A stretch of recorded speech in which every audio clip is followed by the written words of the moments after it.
আসছেন এবং এই মুহূর্তে বিধায়ক নওশাদ সিদ্দিকী সাহেব জানাচ্ছেন যে বাইরে থেকে যারাই বহিরাগতদেরকে ঢোকাচ্ছেন, যদি ভাঙড়ের মানুষকে একবার ইশারা দেওয়া হয় তাহলে ইশারাই কাপি, এমনই বার্তা জানাচ্ছেন ভাঙড় বিধানসভার বিধায়ক নওশাদ সিদ্দিকী সাহেব। এই মুহূর্তে দাঁড়িয়ে আছি ভাঙড়ের আইএসএফ নেতা ওহিদুল ইসলামের বাড়ির সামনে এবং কি জানাচ্ছেন বিধায়ক নওশাদ সিদ্দিকী সাহেব, দেখতে এখন বিস্তারিত খবর আইএসএফ বাংলার পর্দায়। সমর্থন যে শক্তি আছে সেভাবে উত্তর দিতে পারি, কিন্তু মারের বললাম মারের রাজনীতি আমরা বিশ্বাস করি না। আমরা আইনের দ্বারস্থ হয়েছি, অভিযোগ দায়ের করেছি। প্রশাসন যদি ব্যবস্থা গ্রহণ না করে, দেখছে এই পুজোর জন্য একটু তারা করেছে, তাহলে আমরা করতে যাবো, আমরা আইনি লড়াই করবো। তবে যতটুকু মারবে ধরবে আইসিসে জমাতে পারবো না, আপনারা দেখেছেন আমরা পার্ক পর্দার গিয়েছি, ওখানে কাউকে দেখে নিয়ে কোনো জায়গায় যায়নি আর যাবো না। সেখানে কাতারে কাতারে মানুষ আমাদের আমাদের কেন আমাদের আদর্শ, আমাদের চিন্তাভাবনার জন্য, আমাদের লক্ষ্য উদ্দেশ্য পরিষ্কার আছে, তো মাধ্যমে করে এটাকে আটকাতে পারে, চারিদিকে ভাঙন।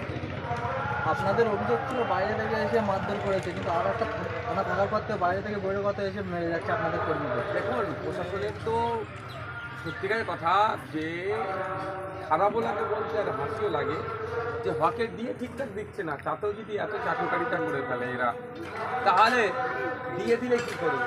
দেখছি যে দিয়ে না দিয়ে যদি এত কাজ করে না এই শাসকের হয়ে গেলে ডিএটা বন্ধ রেখেছে। দেখুন, সবের একটা শেষ আছে, এটা মাথায় রাখবে। অন্যায়ের একটা শেষ আছে, শেষ পর্যায়ে এসে এরা দাঁড়িয়েছে। থানা করে বাইরে থেকে লোক নিয়ে এসে হিংসা করেও আটকাতে পারছে কি? শুধু একটা সময় বলতে না ভাঙড় কেন্দ্রিক দল, আজকে চারি জায়গাতে ভাঙড় তৈরি। তারপরে আমি গত কয়েকদিন আগে মুর্শিদাবাদের রিজিনগরে একটা প্রোগ্রাম করলাম, আপনারা দেখেছেন, সেখানে মিনি ব্রিগেড। তো চারিদিকে ভাঙড় তৈরি হচ্ছে, আতঙ্কিত হচ্ছে, বাইরে থেকে লোক নিয়ে এসে মারধর করে আমাদেরকে আটকাতে পারে। ওই বাইরে থেকে যারা আসছেন তাদেরকে সতর্ক করছি, বহিরাগত হিসাবে মানুষজন যদি আপনাকে ট্রিটমেন্ট শুরু করে দেয় বিপদ হয়ে যাবে, এই কাজ আপনারা করবেন না। আমি মারধর করারও পক্ষে নয়, আমি হাতে তোলার পক্ষে না। গতকাল একটা জনসভা থেকে সরকার বলা হয়েছে যে সমস্ত সাংবাদিকরা মূলত আইএসএফকে টার্গেট করে যারা খবর করছে তাদেরকে মারার একটা হুঙ্কার দিয়েছে, যেখানেই দেখবেন তাদেরকে গণপিটুনি করছে।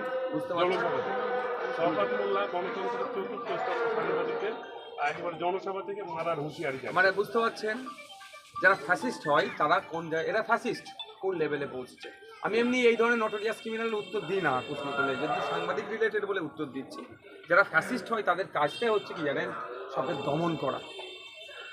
এবার দমন করতে করতে কাকে গণতন্ত্রের মানে চতুর্থ স্তম্ভ বলে অভিহিত করা হয়? আপনাদেরকে। আজকে অবাক হবেন আপনারা শুনলে, এই ভারতবর্ষের সর্ববৃহৎ গণতন্ত্রে আমরা বসবাস করি, এখানে সাংবাদিক স্বাধীনতায় এত হস্তক্ষেপ করা হচ্ছে।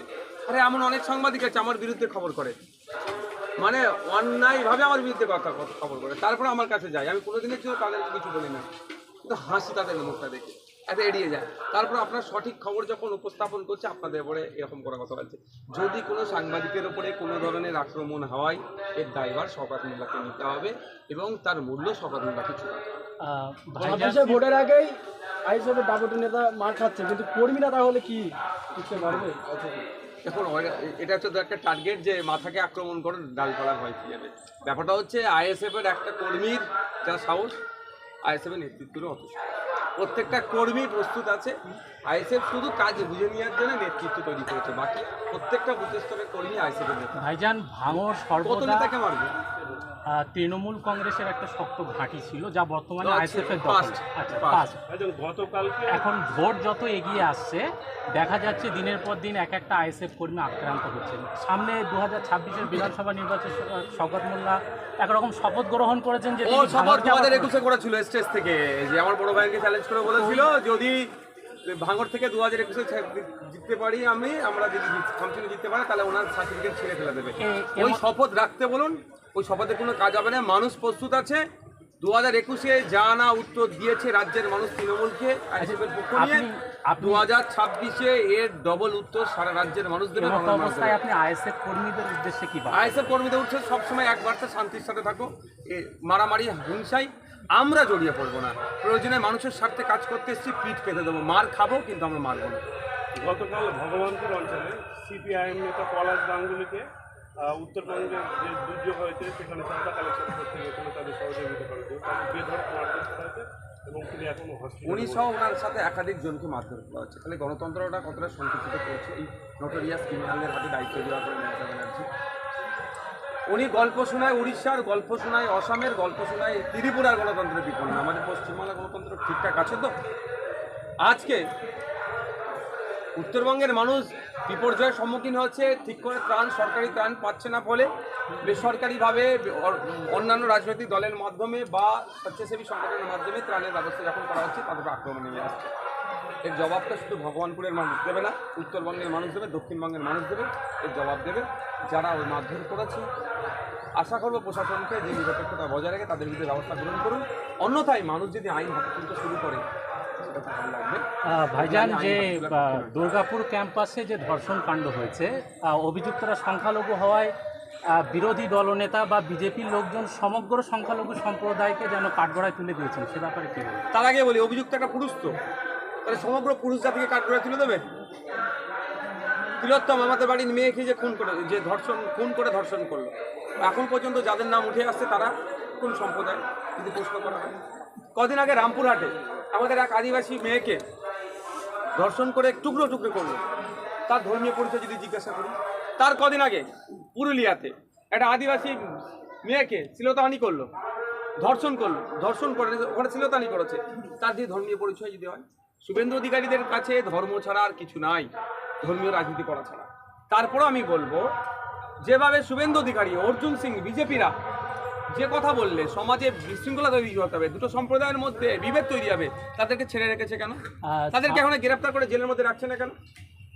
ভাইজান, যে যারা ধর্ষণ করেছে ধর্ষকদের আমি চাইবো দ্রুত চার্জশিট দিয়ে ফাঁসিতে ঝুলানো।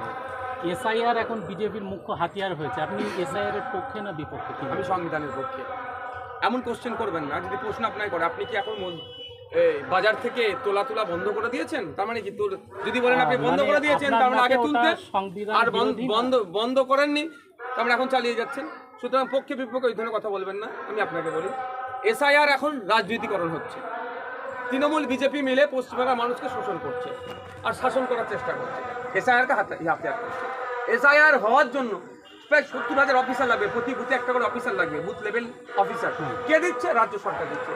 এআরওগুলোকে কারা দিচ্ছে? বিএলওগুলোকে কারা দিচ্ছে? রাজ্য সরকার দিচ্ছে। তাহলে গল্প আমাদেরকে শোনালে হবে? আমরা চাই স্বচ্ছভাবে হোক, কোনো বৈধ ভোটারকে ডি ভোটার না করা হয়। সেই জন্য বলেছি, আবারও বলছি, আতঙ্কিত হবেন না। আতঙ্কিত হলে সমাধান হয় না। আপনাদের এলাকায় আমার ভিডিওর মাধ্যমে যারা ভিডিওটা দেখছেন, প্রথম কাজ হবে বিএলও, বুথ লেভেল অফিসার কে সেটা খুঁজে, তার নাম, ঠিকানা, ফোন নাম্বার, সে কোন ডিপার্টমেন্টে চাকরি করে দেখুন। যদি সে ব্যাটা ইচ্ছাকৃতভাবে কাউকে ডি ভোটার বানিয়ে চলে যায়, তার বিরুদ্ধে আইনত লড়াই হবে, মাঠে ময়দানে নেমে গণতন্ত্রকে জবাব দেওয়া হবে। আর তৃণমূলের কথায় কেউ ভরসা করবেন না। গল্প শুনিয়েছিল এনআরসি সিএ হতে দেবো না, হলে আমার বুকের ওপর দেওয়া হবে, অলরেডি তো সিএ হচ্ছে, বুকের ওপর দেখেছে। এর কথাই কেউ বিশ্বাস করবেন না।